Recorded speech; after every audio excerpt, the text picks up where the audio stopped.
The safe stood open, its heavy steel door ajar like an invitation to sin, stacks of crisp $100 bills spilling into the dim light of the mahogany study.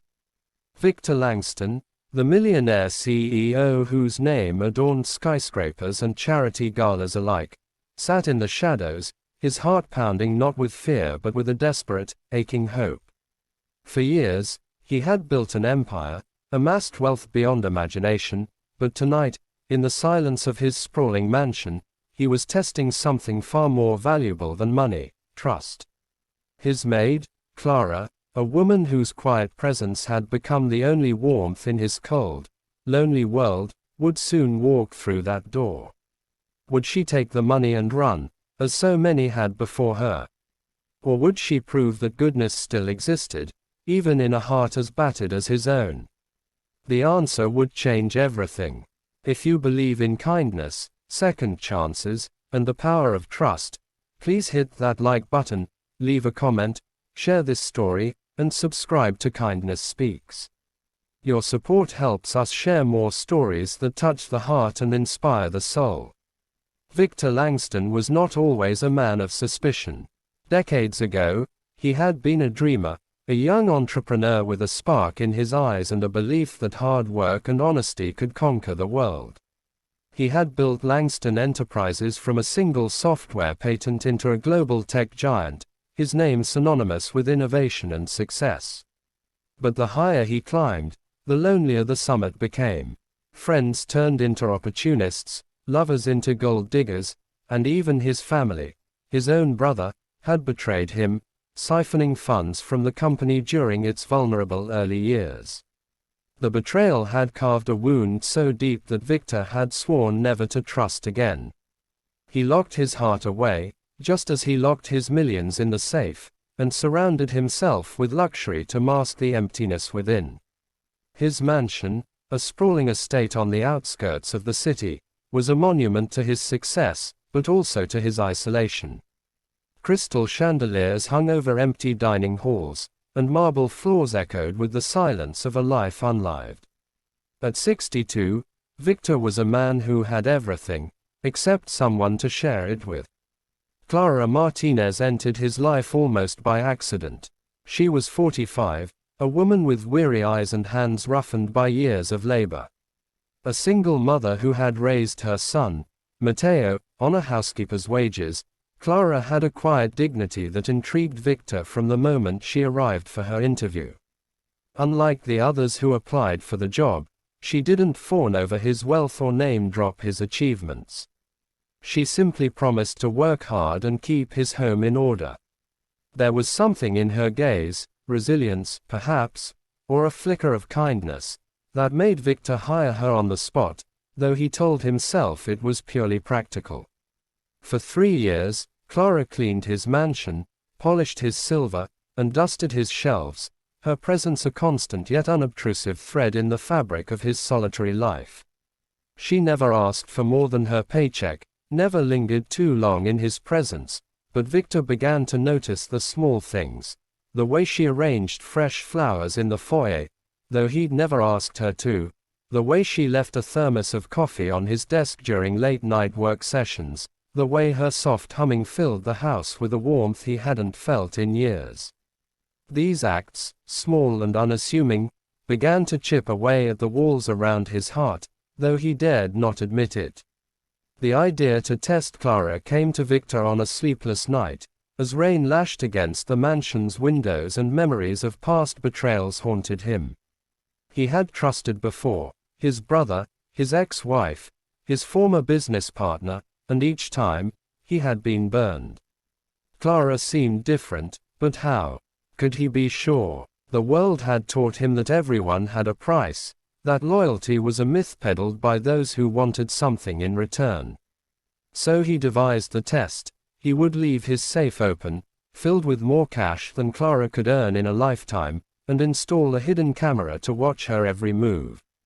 If she took the money, he would know she was no different from the rest.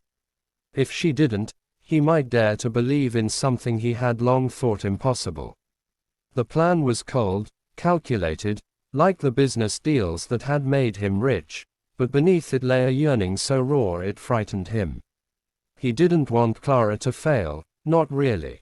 He wanted her to prove him wrong, to show him that trust wasn't a fool's errand. But as he set the stage, arranging the safe to look carelessly left open, his hands trembled with the weight of what was at stake.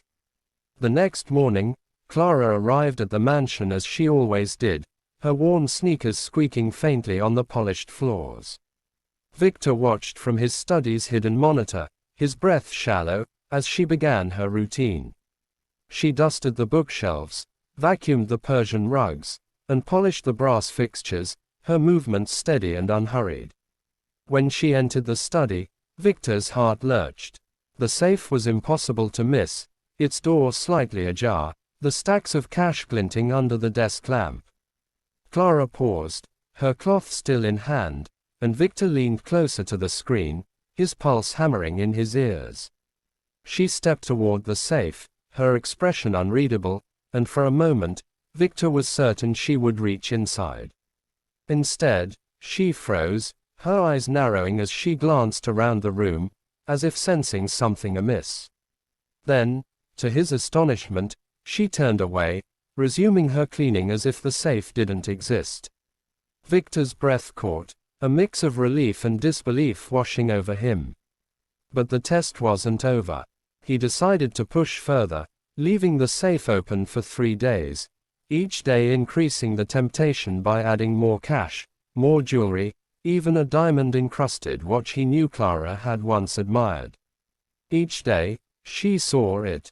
Each day, she walked away. On the 4th day, Victor couldn't stand it any longer. He called Clara into his study, his voice gruff to mask the emotions swelling within him. She stood before him, her apron slightly wrinkled, her dark hair streaked with gray and pulled into a neat bun. He pointed to the safe, now closed, and asked why she hadn't taken anything. Clara's eyes widened, then softened with something like sadness.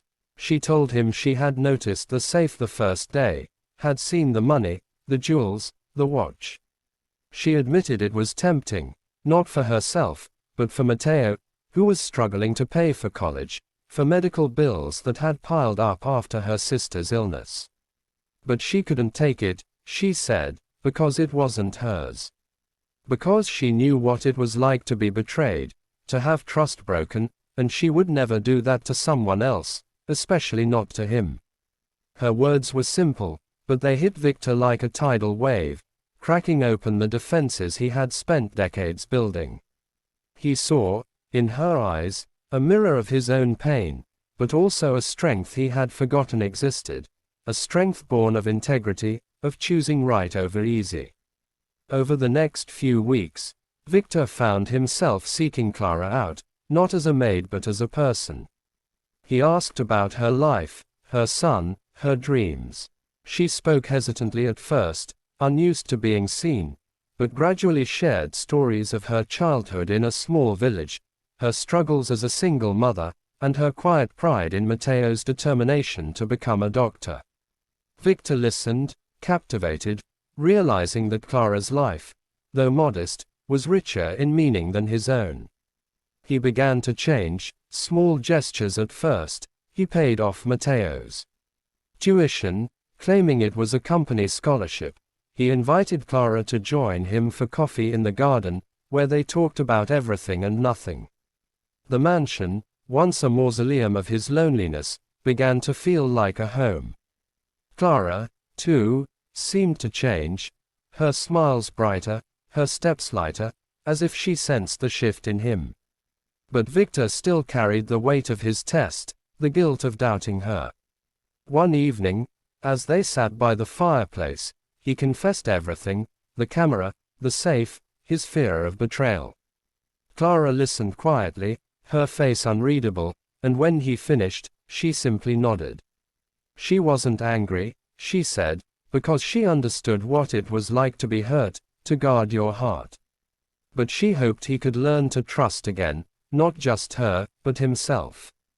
The turning point came months later, on Clara's birthday. Victor, who had never celebrated his own, threw a quiet party in the mansion's garden, String lights twinkling against the night sky, a small cake glowing with candles. He gave her a gift, not money or jewels, but a locket with a photo of her and Matteo, a symbol of the family she had fought so hard for. Clara's eyes filled with tears as she clutched the locket, and for the first time, she reached out, taking Victor's hand. In that moment, he felt something he hadn't in years: connection, hope, the possibility of a life not defined by wealth or betrayal, but by something far greater. He realized that Clara hadn't just passed his test, she had taught him to trust again, to believe in the goodness of others, and in himself.